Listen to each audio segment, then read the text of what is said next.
Kan Mas Wildan Akbar. Assalamualaikum Ustaz. Waalaikumsalam warahmatullahi wabarakatuh. Anda dari mana? Saya dari Garut. Dari Garut. Baik. Semoga Anda dan keluarga mendapatkan rahmat dan ridha Allah Subhanahu wa taala, dan semoga percikan rahmat dan ridha itu diberikan juga kepada kita semuanya. Dipersilahkan. Ingin bertanya tentang tempat wudhu Pak Ustaz. Ya. Ya misalkan di rumah kan terkadang tempat wudhunya itu menyatu dengan toilet WC. Nah itu bagaimana, apakah Islam memandang tentang itu? Baik. Terima kasih Mas Wildan, dan pertanyaan ini barangkali juga mewakili pertanyaan dari saudara-saudari kita yang lain terkait dengan hal yang dimaksudkan. Idealnya memang tempat wudhu itu berpisah dengan toilet. Mengapa? Karena di dalam tempat wudhu itu kita juga menyertakan berbagai macam kalimat-kalimat thayyibah yang mengiringi proses wudhu, baik sebelum ataupun setelah wudhu itu dilangsungkan. Bukankah kita saat berwudhu kan mengucapkan Bismillahirrahmanirrahim, kan? Sebagai mula kita mengerjakan segala kebaikan dengan dasar yang Nabi sabdakan, kullu amrin tibalin la yubda'u fihi bismillahirrahmanirrahim fahuwa abtar. Dan itu juga sebagai ekspresi ungkapan gambaran atas niat yang kita tujukan dari wudhu itu, kita arahkan untuk mendapatkan ridha Allah Subhanahu wa taala. Kemudian juga di akhir wudhu kita juga kan berdoa, kan, dengan mengucapkan syahadatain, syahadu an la ilaha illallah, syahadu anna muhammadar rasulullah. Kemudian kita mengatakan Allahumma ja'alni minat tawwabin wa ja'alni minal mutatahhirin. Kalau kita mau kemudian tambahkan juga dengan doa wa ja'alni min ibadikas salihin.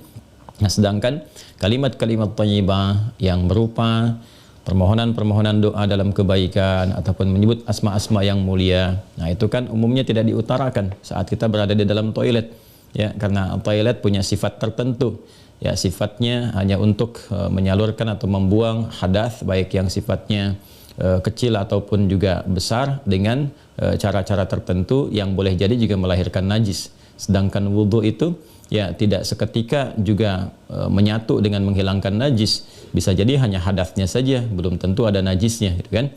Sedangkan kalimat-kalimat thayyibah sangat tidak disukai diungkapkan dalam keadaan-keadaan kita masuk toilet. Karena itu saat masuk toilet kita kan berdoanya doa memohon perlindungan kepada Allah dari godaan-godaan setan yang berkumpul di tempat-tempat yang buruk, seperti toilet dan semisalnya.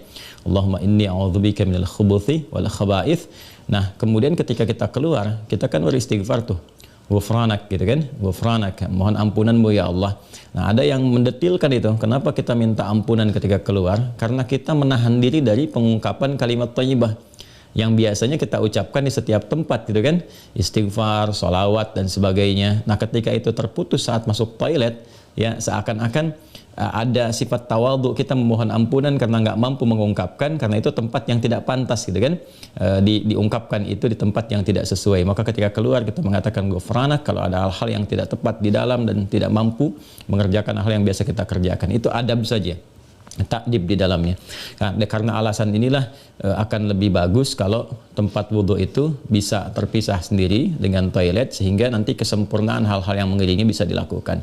Bila pun memang keadaannya tidak memungkinkan dan hanya ada itu dan bisa didapatkan di dalam berbagai kondisi, Anda ke mall misalnya kan, tidak ada tempat spesifik wudhu, taruhlah gitu, demikian kondisinya, atau bahkan dalam kondisi tertentu, bahkan saat haji atau umrah yang begitu padat tempat wudhunya misalnya, dan Anda hanya menemukan ada toilet tapi ada keran yang disiapkan terpisah, gitu kan, di dalamnya itu.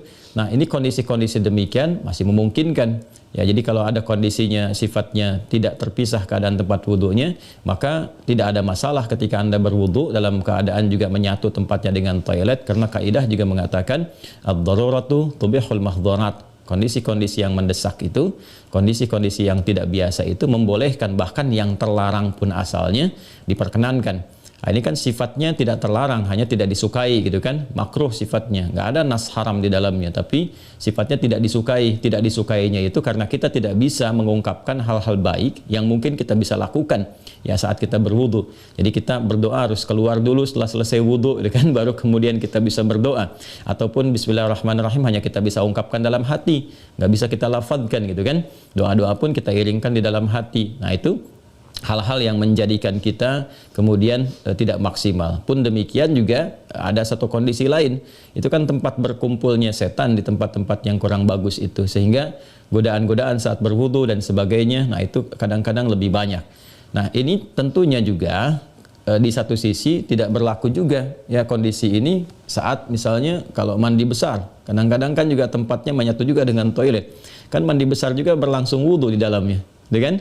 Nah ini kita harus fleksibel juga dalam kondisi-kondisi demikian. Jadi ini yang mau saya katakan, tidak berhukum haram itu bisa dilakukan. Kalau tempatnya kita misalnya memungkinkan untuk berpisah, bagus ada dipisahkan. Tapi kalau menyatu pun tidak ada masalah, kan? Tidak ada masalah sepanjang dalam keadaan-keadaan darurat tertentu dan tidak berhukum haram. Ya apa dalilnya? Yang tadi saya sampaikan.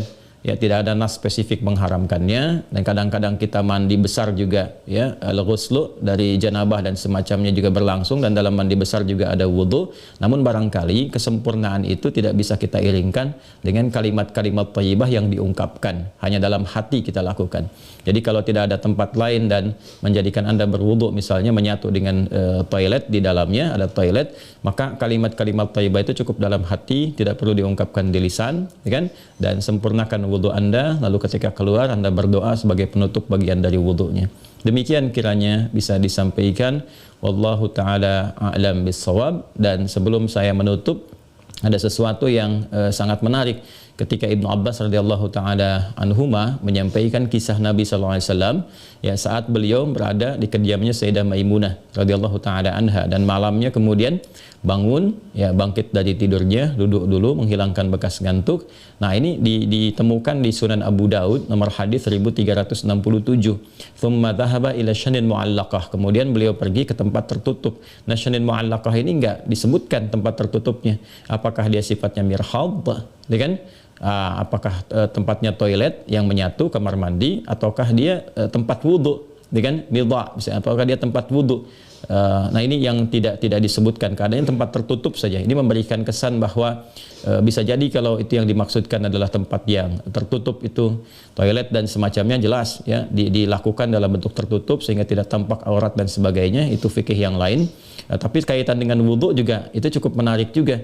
Hendaknya kalau kita pun membuat tempat wudhu di satu tempat, ya dimungkinkan ada penutupnya, karena boleh jadi tempat-tempat yang digunakan untuk oleh laki-laki ataupun perempuan yang menyatu, menyatu itu yang dimaksudkan dimanfaatkannya. Ya boleh jadi ada perempuan juga yang masuk ke situ, kan di satu tempat tuh nggak ada kehususan gitu ya. Nah, tapi tempat-tempat lain sekarang sudah lebih bagus. Ini untuk laki-laki, ini untuk perempuan, tuh nggak ada masalah.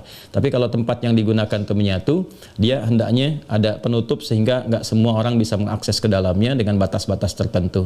Apa kaitannya, korelasinya dengan pertanyaan Anda? Syanin mu'allaqah di sana nggak disebutkan. Ya, apakah itu tempat wudhu atau menyatu dengan toilet? Tapi babnya ketika keluar dari situ, Nabi sudah berwudhu. Ya, sedangkan keterangan-keterangan tentang seputar wudhu Nabi dan bangkit di malam hari itu disertakan juga dengan janabat. Artinya apa? Di kondisi-kondisi tertentu kan mandi, kan? Dalam mandi itu kemudian ada proses wudhu dan sebagainya. Ini menunjukkan kesan bahwa dalam mandi itu kan ada selain hadas juga ada sifat-sifat lain yang dibersihkan, kan? Bisa jadi juga yang mengandung najis seperti buang air kecil ya dan sebagainya kan menyertai dalam mandi itu. Nah ini memberikan kesan bahwa tidak ada hukum spesifik haram untuk mengerjakan wudhu di dalamnya, karena ada proses yang tadi saya sebutkan. Tapi lebih disukai kalau hanya untuk wudhu semata, tidak disertai dengan mandi yang lainnya, kalau ada tempat yang terpisah sehingga bisa menyempurnakan bacaan-bacaan yang dimaksudkan. Demikian Mas Wildan ya, semoga bisa dipahami dengan baik. Allah Ta'ala alam bisawab.